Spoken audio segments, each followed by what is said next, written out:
ilusionismo y de la magia.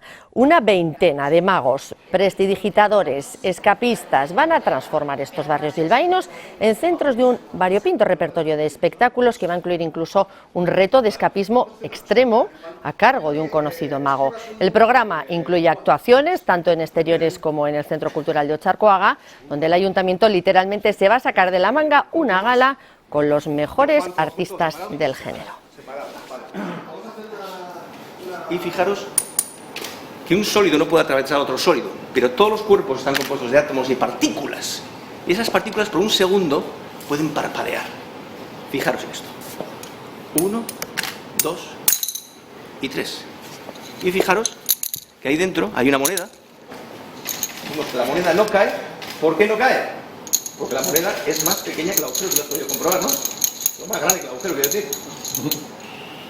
Pero todo lo que entra tiene que salir, fijaros bien.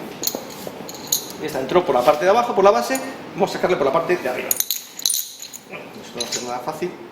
Si entró por la base, tiene que salir por la base.